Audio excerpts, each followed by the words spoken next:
आज 10 मई 2026 का दिन भारतीय राजनीति के इतिहास में सुनहरे अक्षरों में दर्ज हो गया है। चेन्नई के आसमान में आज एक अलग ही चमक थी, क्योंकि दक्षिण के सुपरस्टार थलापति विजय ने तमिलनाडु के मुख्यमंत्री के रूप में शपथ ले ली है।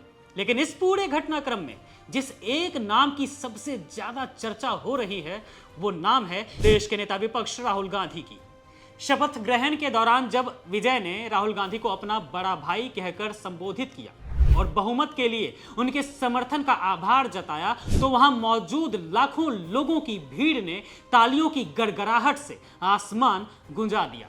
मंच पर राहुल गांधी की वो मुस्कान भी बता रही थी कि उनकी मेहनत रंग लाई है। देखिए पहले इस वीडियो को।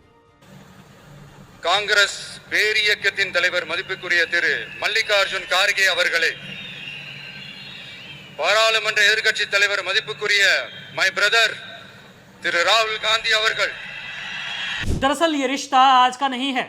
विजय हमेशा से राहुल गांधी के मुरीद रहे हैं। जी हां दोस्तों, विजय को मिली इस पूरी जीत की स्क्रिप्ट तो बहुत पहले ही लिखी जा चुकी थी।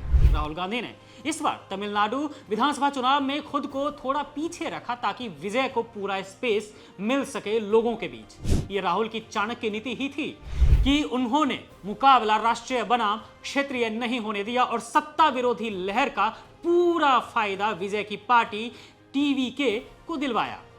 आपको याद होगा जब भारत जोड़ो यात्रा निकली थी राहुल गांधी की, तब विजय का मौन समर्थन राहुल के साथ था। उस वक्त ही ये डील पक्की हो चुकी थी कि दक्षिण में एक नई और ईमानदार राजनीति की शुरुआत करनी है। राहुल गांधी केवल एक नेता नहीं, बल्कि विजय के लिए एक मार्गदर्शक की भूमिका में रहे। सितंबर 2025 में जब करूर की रैली में वो भीषण हादसा हुआ था, तब राहुल गांधी ही वो पहले व्यक्ति थे जिन्होंने सबसे पहले विजय को फोन पर ढाढ़स बंधाया था। दुख और सुख के इसी साझेपन ने इस राजनीतिक गठबंधन को एक अटूट रिश्ते में बदल दिया। राहुल गांधी ने विजय को राजनीति में लॉन्च करने का जो ब्लूप्रिंट तैयार किया था, जो किसी को पता भी नहीं था, आज उसका नतीजा दुनिया के सामने है। अब थलापति विजय राज्य के सीएम बन चुके हैं और राहुल गांधी की इस रणनीति ने केवल तमिलनाडु में ही नहीं, बल्कि पूरे दक्षिण भारत में कमाल कर दिया है। तमिलनाडु में 234 सीटों में से विजय की पार्टी 108 सीटों के साथ सबसे बड़ी शक्ति बनी और राहुल गांधी की कांग्रेस ने बिना शर्त समर्थन देकर यह साबित कर दिया कि वे ही इस जीत के असली चाणक्य थे। आज तमिलनाडु में डीएमके का गढ़ पूरी तरह से ढह चुका है और एआईएडीएमके हाशिए पर है। राहुल गांधी की बैक सीट ड्राइविंग का ही असर है कि आंध्र प्रदेश को छोड़ दें तो पूरे दक्षिण भारत से बीजेपी का सफाया हो चुका है। नफरत और बंटवारे की राजनीति करने वालों के लिए दक्षिण के द्वार अब पूरी तरह से बंद हो चुके हैं। खैर, 10 मई की ये सुबह तमिलनाडु के लिए एक नया सवेरा लेकर आई है।